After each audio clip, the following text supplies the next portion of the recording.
Las tareas editoriales son amplias. Una editorial es una empresa que publica libros, vinculando a los autores con un público lector, valiéndose de estrategias de mercado. En ellas trabajan una gran variedad de profesionales, entre ellos los editores.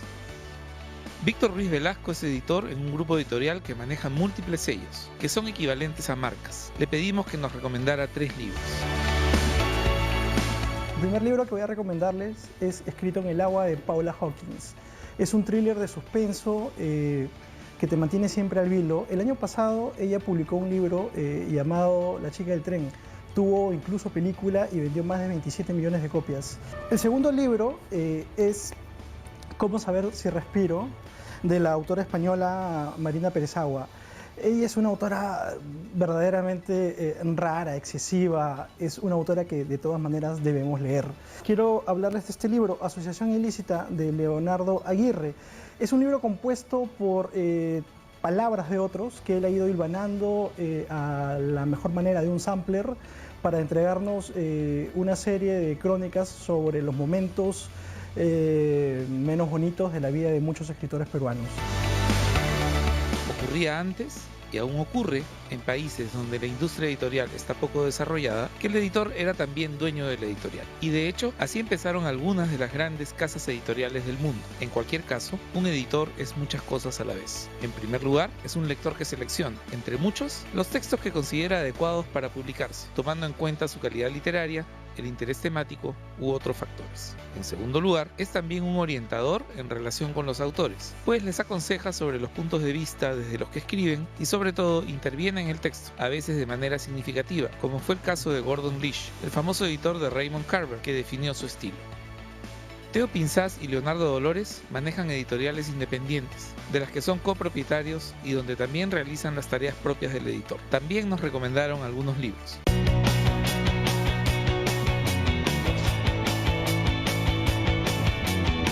El primer libro que les voy a recomendar es Del color de la leche, de Nell Leishon.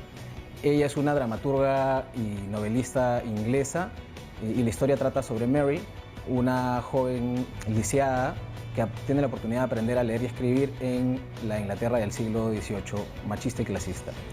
El segundo libro se llama H de Halcón, de Helen Macdonald. En este libro de no ficción, ella explora la muerte de su padre y la vorágine emocional en la que se ve envuelta. Y el tercer libro que les recomiendo se llama Punk y Revolución, 7 interpretaciones de la realidad subterránea. Es un libro de ensayos experimentales en los que Shane intenta dar cuenta de la época de la violencia política en el Perú y de la movida subterránea y del punk en aquellos años.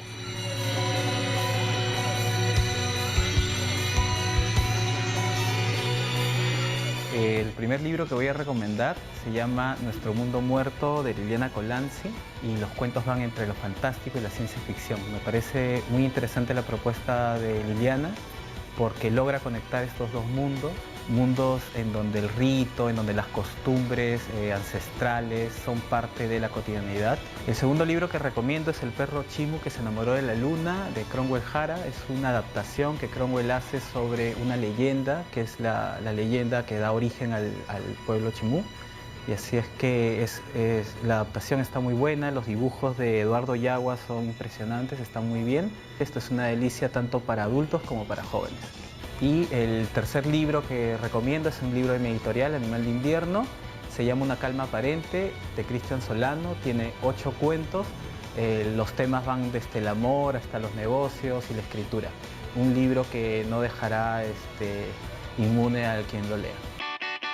Por último, hoy el editor se entiende también, aunque no necesariamente, como un marquetero, que traza estrategias para promocionar y vender aquello que publica. Max Palacios, sin salirse aún del nicho de las editoriales independientes, ha sido tremendamente creativo y ha enfocado la comercialización de su fondo editorial en escuelas, para el llamado Plan Lector. ¿Cuáles son sus recomendaciones?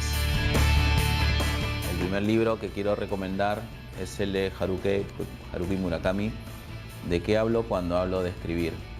Este libro se los recomiendo a mis colegas escritores, a aquellos jóvenes que se quieren iniciar en la literatura. Es un libro altamente recomendable porque nos habla sobre el mundo murakamiano desde el proceso de la creación. El segundo libro que quiero recomendar, El curioso incidente del perro medianoche. Incluso hay una versión teatral. Creo que es la primera novela que se hace sobre un chico que sufre del síndrome de Asperger. Y el último libro que quiero recomendar es de mi colega y amigo Fernando Ampuero, Más allá del amor a los perros. Los que quieren iniciarse en el mundo, en el universo cuentístico de Ampuero, con una temática juvenil, bastante fresca, bastante atractiva. En un mundo donde cada vez se imprimen más libros y donde cada vez más personas leen, el oficio de editor va desarrollando un perfil donde se equilibran las tres funciones mencionadas. A ellas se sumarán otras, pero la naturaleza del editor como un lector es seguro que no cambiará. Valore sus recomendaciones.